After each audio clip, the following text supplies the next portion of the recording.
Você que acompanha a Rede Nazaré de Televisão, seja bem-vindo ao programa Diálogo Aberto. No programa de hoje, nós vamos falar sobre a importância da alimentação depois dos 40 anos e a importância de se manter em movimento depois dos 60. E nesse primeiro bloco, nós recebemos o nutricionista Sérgio Moraes, que vai falar para a gente sobre a alimentação para a turma depois dos 40. Doutor, seja bem-vindo. Obrigado. E nessa faixa etária dos 40, a alimentação já requer alguns cuidados especiais, né, doutor? Com certeza. Essa faixa é uma faixa etária que a gente começa a ver uma diminuição do metabolismo. Ou seja, esse metabolismo significa o quê? Diminuiu, começa a ter ganho de gordura, começa a ter perda de massa muscular. Isso acontece pela diminuição da produção hormonal. E aí o paciente começa a apresentar, não consigo perder peso, doutor, não consigo ganhar músculos. E a alimentação começa a ter uma necessidade especial nessa faixa etária. Tem gente que mantém a mesma alimentação que mantinha ao longo dos anos, nessa faixa etária e até depois, né, doutor? Qual a importância da gente começar a adequar a alimentação a partir dessa faixa etária? Então, aí a gente tem que atentar para outro fato. A pessoa já se alimentava muitas vezes de forma desbalanceada. E aí continuar já vai trazer mais um agravo. Mas o que acontece? Quando eu tenho a necessidade, eu tenho uma necessidade maior depois dos 40, que eu tenho mais dificuldade em ganhar massa, então eu preciso ter uma alimentação mais rica em proteína, ovos, frango, leite, mas eu também tenho uma produção de hormônios que não favorece eu perder gordura. A mulher começa a entrar no período que seria ali antes da menopausa, a perimenopausa, e aí ela começa a sentir essa questão do ganho de peso, por exemplo. A mulher começa a sentir isso antes que os homens. Então a gente atenta para uma alimentação anti-inflamatória, começa ali a ficar com riscos maiores de doenças crônicas não transmissíveis, a diabetes, a hipertensão.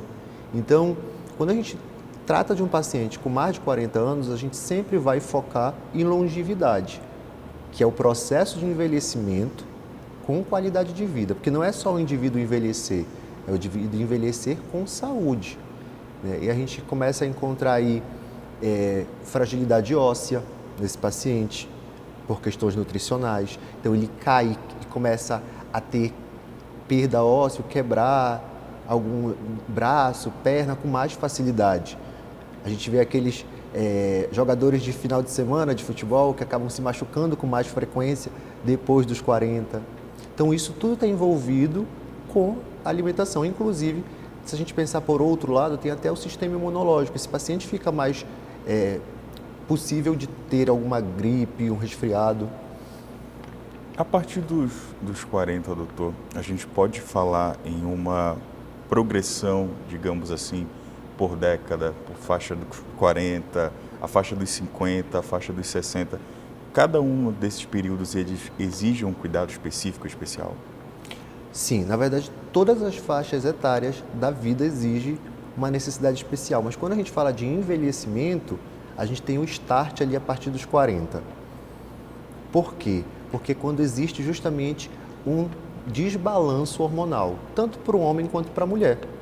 Né? A andropausa para o homem e para a mulher a menopausa. E por que isso está tão ligado com nutrição? Porque esses hormônios, eles regulam o metabolismo. E com o metabolismo lento, eu tenho dificuldade, com pequenas quantidades de comida, de perder peso. Então eu tenho alteração da minha produção de hormônio tiroidiano, que é o hormônio da tireoide. Eu tenho dificuldade de colocar, vamos dizer assim, o açúcar dentro da célula. Então eu tenho mais facilidade em desenvolver um diabetes. E aí, quando eu não sei o que comer, eu estou comendo muitas vezes produtos industrializados, ricos em açúcar, refinados. E os estudos mostram que são esses alimentos que fazem a gente ter o desenvolvimento dessas doenças. Sem falar na própria obesidade, que já é uma doença, é classificado pela Organização Mundial de Saúde como doença. Então, e aí a gente fala de síndrome metabólica, aquele paciente que começa ganhando peso, desenvolve uma hipertensão e vai puxando outras doenças. Pois é, essa hipertensão, doutor, a gente sempre fala nos cuidados ali quando a pessoa já está idosa e tudo mais, mas na verdade a gente começa a falar dessa prevenção agora já, né? Na verdade, a gente começa entendendo que hoje já não é mais uma doença da melhor idade. As doenças crônicas não transmissíveis, tanto diabetes quanto a própria hipertensão, colesterol alto, isso são, infelizmente, hoje a gente tem jovens de 20 anos, já diabéticos, já hipertensos, mas quando a gente fala em prevenção, a gente fala desde sempre. Por quê? Porque a desenvolvimento dessas doenças é pela má alimentação. Então, um paciente com 20 anos que tem hipertensão, que desenvolveu um diabetes tipo 2, ele passou 20 anos da vida dele praticamente se alimentando mal. Então, hoje a gente também tem um processo que impacta muito, que é as refeições prontas. A gente tem mais dificuldade em comer frutas, maior dificuldade de ter acesso rápido a vegetais. As pessoas querem, na correria do dia a dia, comprar o pronto. Né? A gente encontra hoje até o legume cozidinho, já cortado, pronto, mas quando tu vais olhar, ele tem conservante, ele tem açúcar na sua conservação. Então, a gente precisa atentar, e é por isso que o trabalho do nutricionista é direcionar esse paciente. E a gente sempre vai falar, depois dos 40, em ganho de massa. Por quê? A massa muscular, ela segura o esqueleto, literalmente. Ela faz ter melhor locomoção, dificuldade de perda de quebrar ossos e dificuldade de perda de massa muscular tem a ver totalmente com a alimentação. Então, esse paciente que faz uma atividade física e se alimenta bem, ele não vai ter perda de massa muscular, mesmo depois dos 40. E para quem mantém ali, doutor, começou a treinar, vamos dizer, com os 40 anos, e que deseja, né, aumentar, dar um ganho dessa massa muscular, apesar das dificuldades, é possível aumentar essa massa? Como é que a pessoa pode aumentar essa massa por meio da musculação? Pois é super possível. Tá? A gente tem vários estudos que falam sobre isso e também na minha prática clínica a gente consegue ver esses resultados. Como é que esse paciente precisa fazer duas coisas fundamentais? Uma é o treino de força, a musculação, que eu preciso estimular minha musculatura através de tensão mecânica. E o segundo ponto é o paciente precisar consumir a quantidade de energia que ele precisa através de calorias. Porque se eu treino, pense comigo, se eu treino, mas eu não consigo comer tudo o que eu preciso, eu não vou construir novos tecidos. Esses tecidos precisam de substratos para crescer. Então o músculo precisa de proteína, gordura, carboidrato, que tem no arroz, que tem na batata, que tem no frango, e tem nos alimentos de forma geral.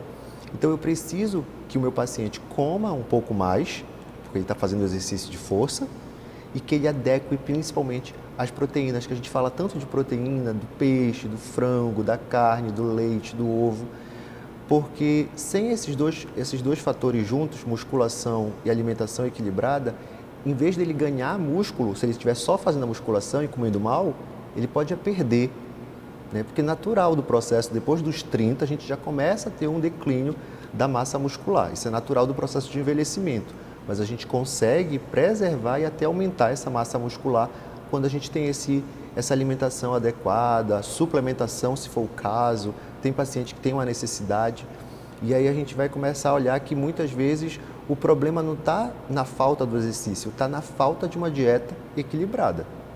E essa dieta equilibrada, doutor, o senhor colocou um ponto importante, é comer bem e não deixar de comer, né? Porque tem gente que, eu vou zerar carboidrato, vou só comer ovo, vou só comer frango, vou comer pouquíssimo carboidrato, por exemplo. Isso traz alguns riscos, né, doutor?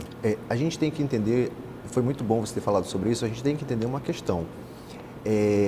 As dietas hoje da moda, a internet tem sido um veículo que eu digo que é um mal necessário. A gente consegue levar muita informação, mas a gente também acaba confundindo muitas vezes informações, fake news, confundindo a cabeça da população. Então, essa questão de zerar carbo vem do entendimento que low carb, que é uma dieta com menor quantidade de carboidrato, traz benefícios, e de fato traz benefícios. Mas a gente está falando de redução de carboidrato e não de zerar carboidrato. Então, assim, para ter uma noção, uma dieta que baixo em carboidrato teria arroz, teria macarrão, teria pão, mas em menores quantidades. E para quem é esse paciente? Ele quer emagrecer, ele quer engordar, ele quer ganhar músculo?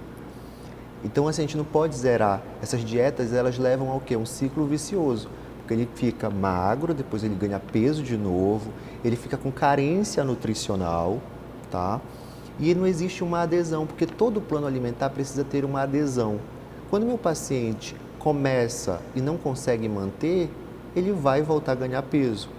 E aí a gente precisa atentar, porque é justamente um dos fatores que faz o metabolismo desacelerar depois dos 40 é a restrição severa de calorias dessas dietas da moda. E essa restrição, doutor, ela pode ocasionar a longo prazo problemas, por exemplo, nos rins ou outros órgãos também? Sim, a gente tem aí vários fatores.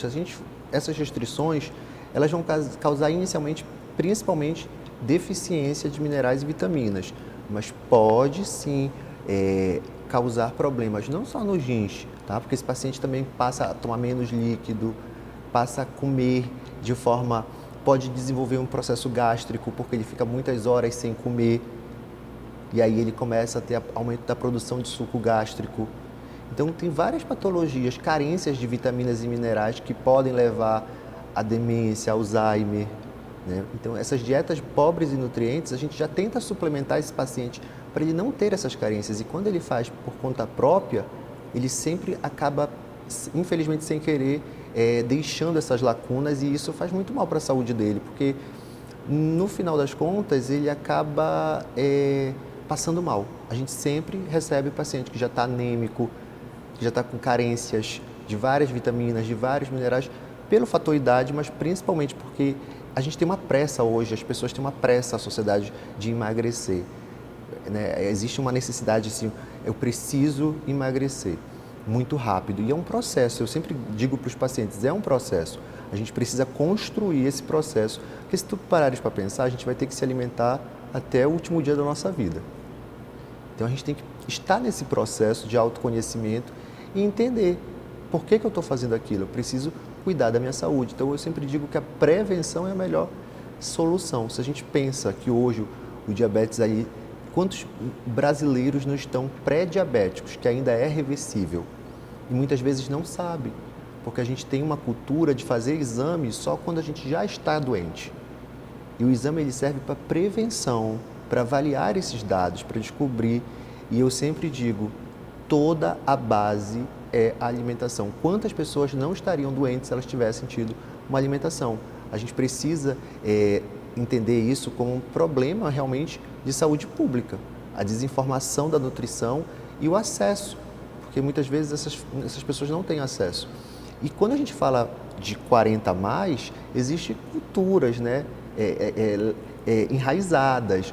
Por exemplo, coisas como a gente ainda ouve no consultório, se tomar açaí não pode tomar leite, aqui é uma coisa bem comum, se comer manga não pode tomar açaí. E aí a gente tem que ir reeducando esse paciente, porque é questão cultural também, né? A gente vê essa questão cultural. Essa questão cultural, doutor, a gente pode falar em alimentos que são, vamos supor, uma pessoa saudável ali, de 45 anos, não tem problema renal, não tem uma doença crônica. Tem algum alimento, digamos, proibido, que tem esse mito também? Ah, o pão engorda, o arroz, se não for integral, engorda. A gente pode fazer essa lista de proibições ou não? Basta adequar a quantidade, na verdade, que se come.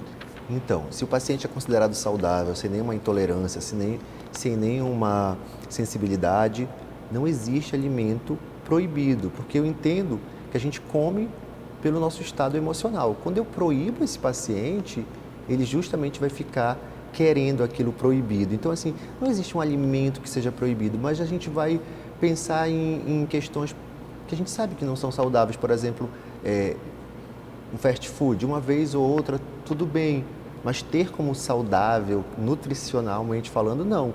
Mas esses mitos de pão, arroz, não precisa ser só o integral. Se você não gosta do integral, você pode consumir o normal, o branco, né? A gente consegue as fibras do integral, por exemplo, em outras fontes, nas frutas, nos legumes. Então não existe alimentos proibidos, o que existe é equilíbrio. O açaí, inclusive, né, doutor, faz parte da nossa cultura. Minha avó, inclusive, fala sempre, né? Olha, o que faz mal não é o açaí, a farinha que eu ponho no açaí. mas acaba descompensando o açaí com o charque, por exemplo, frito, Pois que é é. super gorduroso, né? O que se, na verdade, é uma pura verdade. O açaí é um alimento extremamente rico em antioxidantes, em minerais, em vitaminas, em gordura boa. Não é muito calórico, dá para ter sim, mas o problema são os acompanhamentos. Geralmente vai açúcar, farinha, e aí assim, não, e ainda vai agrupado à refeição, né? Há uma proteína ou então a refeição completa. E aí, para esse indivíduo que está querendo emagrecer, meio litro de açaí, mais a farinha, mais o açúcar, a gente tem aí quase 1.000 calorias. E se a gente pensar no universo que esse paciente tem que comer, um homem de 80 quilos, em média, teria que comer uma base de 2.000 calorias. Se ele só no almoço já levou 1.000, vai ficar difícil para distribuir o resto para o café da manhã, lanche, jantar. Não fecha a matemática. Então, emagrecer é eu comer menos e gastar mais. Doutor, tem uma questão também sobre essa...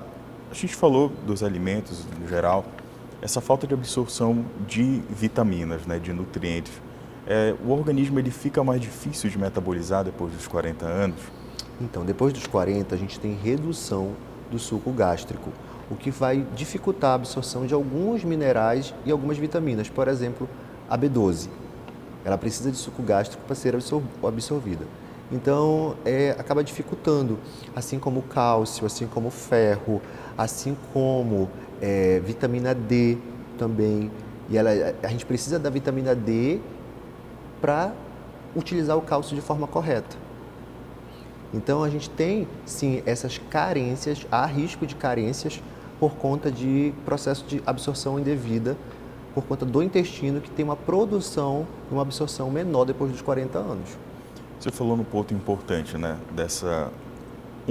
Uma vitamina, um componente químico, ele complementa o outro.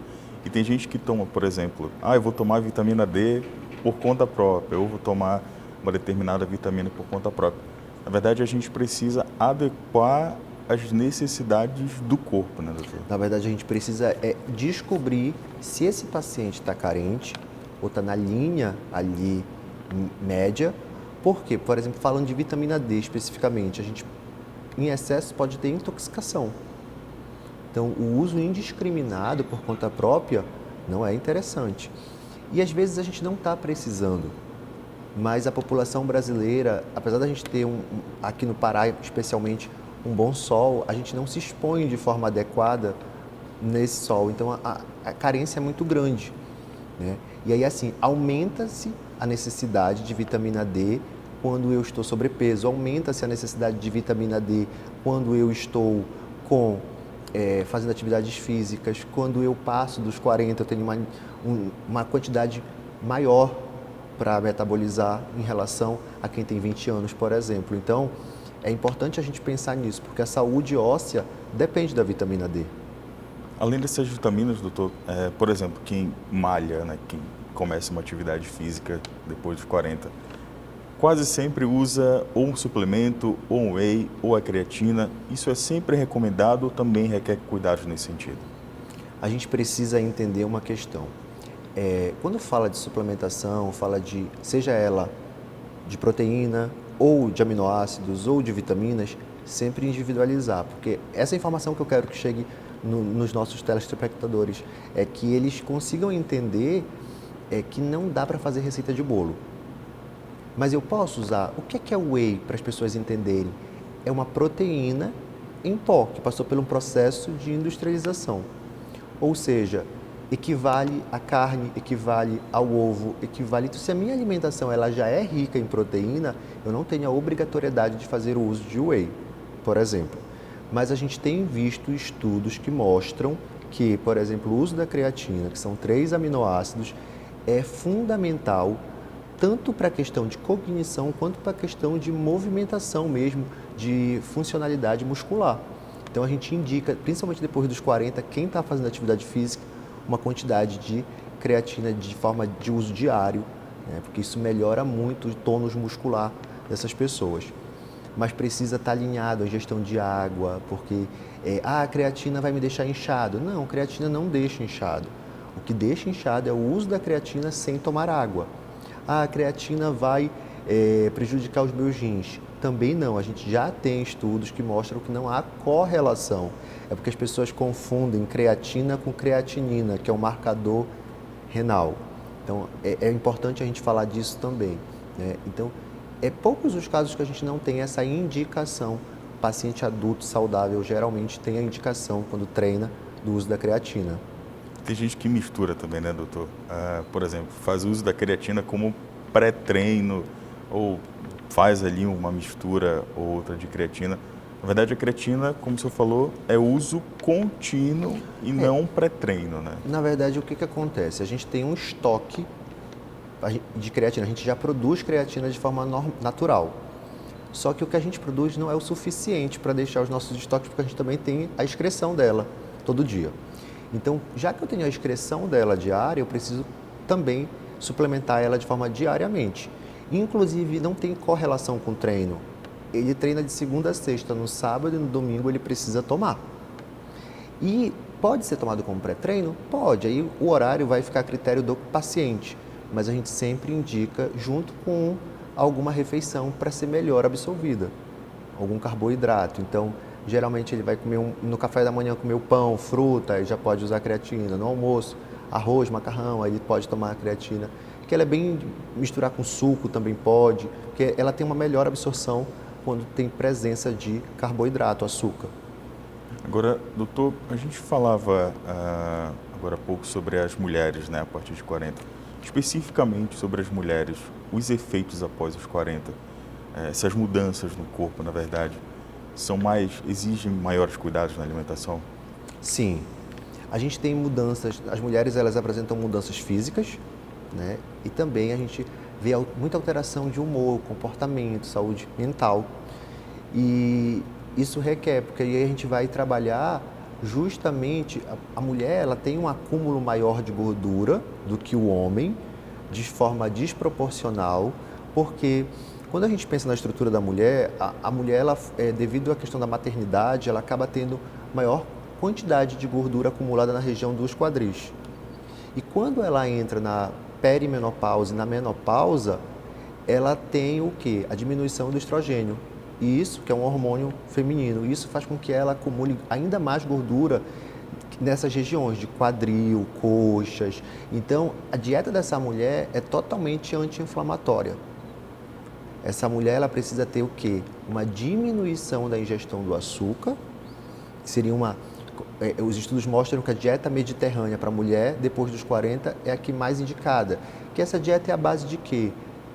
Menos carne vermelha, mais carne branca, legumes, castanhas e nada de industrializados. Porque assim, o processo inflamatório que essa mulher apresenta, essa gordura localizada, não existe uma dieta para gordura localizada, mas existe desinflamar. Quando a gente entende que gordura não é só uma questão estética, mas só uma reserva energética, é um tecido endócrino. Então, aonde a gente tem aquela gordura, ela libera hormônios, citocinas inflamatórias, e isso pode levar o quê? A resistência à insulina, pode levar a diabetes, pode levar a hipertensão, pode levar a um quadro de acúmulo de gordura nas artérias. Então, a gente busca que essa mulher, falando de mulher especificamente, processo anti-inflamatório, né? E a gente pode lançar mão aí do ômega 3, a gente pode lançar mão da cúrcuma, que é o nosso açafrão, a gente pode lançar mão de uma série de nosso jambu, de várias questões que tem até na nossa região, de fácil acesso, mas a gente precisa orientar essa paciente que isso é um processo. O emagrecer é desinflamar. Eu não posso só pensar em perder peso na balança, tem que pensar em perder gordura. Porque às vezes a gente vê essas mulheres emagrecendo rapidamente, mas elas estão perdendo o pouco músculo que ainda sobra. E aí existe maior diminuição da taxa metabólica basal, ou seja, do metabolismo. Então é por isso que a gente tem que atentar em manter, eu digo para os pacientes, massa muscular depois dos 40 é ouro, né? Como tem uma atriz, a Cláudia Raia, que ela fez uma menção sobre isso, dizendo que o tríceps vai no banho. depois dos 40. Né? É uma brincadeira, mas se não cuidar da massa muscular, existe realmente uma perda que a gente já vai aí classificar como sarcopenia, que é a perda excessiva da massa muscular. E aí não tem receita mágica, né, doutor? Por exemplo, Não. algumas mulheres pegam essas receitas de internet, esses chás de ervas. Isso pode trazer até complicações no futuro, né? Pode, não existe receita. Eu digo sempre que a mágica é tempo, dieta e treino. Só que para a gente fazer uma dieta que atenda a nossa necessidade, a gente precisa estar acompanhado com um profissional. Assim como para eu fazer um treino que atenda às minhas necessidades e limitações, porque aí tem a questão também das limitações depois dos 40, né? A coluna vai começando a falar, gritar, doer. Então a gente precisa atender às nossas necessidades individuais. Porque duas mulheres com o mesmo peso, com a mesma idade, elas não terão o mesmo metabolismo. E aí, pensando nisso, não terão as mesmas queixas, as mesmas demandas de micronutrientes e minerais. Então, pensando nisso, a gente precisa desenhar um planejamento individualizado. E aí que entra a ação do nutricionista trabalhar. Por quê? Porque esse paciente vai chegar com 50 sem nenhuma comorbidade. Né? A gente vai acompanhando, que é isso que a gente deseja, longevidade para esse paciente sempre. Ele não... Quanto mais ele fugir das doenças crônicas não transmissíveis, melhor ele vai estar. Você falou um ponto importante, né, doutor, dessa busca por um profissional. Quando a gente fala de um profissional, essas pessoas, né, a partir dos 40 anos, na verdade, nutricionista, cardiologista, essa rede de profissionais é fundamental para manter a saúde, não é? Eu sempre digo que é uma equipe multidisciplinar que a gente precisa pelo menos fazer os nossos check-ups, né, anual. No cardiologista, no endocrinologista, as pessoas não procuram para avaliar suas taxas hormonais, para avaliar como anda a sua saúde óssea, enfim. E o nutricionista para periodicamente estar trocando esse plano alimentar, porque ele vai lá, ele vai emagrecer, ele vai ganhar músculo, aí já muda a necessidade. Aquela dieta já não atende mais, porque ele já mudou a composição corporal dele. E aí, cada vez que ele emagrece ou que ele ganha músculo, ele tem uma necessidade diferente. Ele também vai trazer o que ele se adaptou ou não, para que a gente possa ajustar. Então, sempre é interessante. Às vezes, a gente não emagrece, os relatos de não emagrecer é porque eles desistem no começo. Né? E depois dos 40, ou a gente cuida da saúde ou a gente vai ter que cuidar da doença. É inevitável. Né? Então, eu sempre digo isso para os pacientes, a gente precisa fazer escolhas inteligentes para que daqui a 10 anos a gente esteja colhendo esses frutos. Né? A gente tem visto um número muito grande de obesidade nessa faixa etária também e doenças como Alzheimer cada vez mais presentes na população brasileira, principalmente nas mulheres. Então, é um dado que tem assustado bastante. Doutor, exatamente nesse sentido, queria que o senhor encerrasse dando um recado para quem nos acompanha para a importância, né, de ter uma boa alimentação, principalmente a partir dessa faixa dos 40 anos.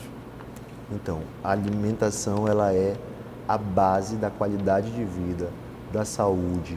Então, se você já chegou nos 40 ou está chegando, o momento de se cuidar, o momento de melhorar a sua alimentação, trocar aqueles alimentos industrializados, eu sempre digo, descasque mais e desembale menos, porque isso significa que a gente está comendo mais saudável é o básico que funciona. A gente tem o nosso feijão e arroz, a gente tem as saladas, as frutas, a gente tem uma região com frutas riquíssimas em nutrientes e minerais, mas assim, se a pessoa não souber como administrar isso, procurar um profissional, cuidar da saúde, beber água, porque é o nosso futuro. A alimentação vai fazer parte da nossa vida sempre. Perfeito, doutor. Muito obrigado Eu que agradeço. pela sua participação.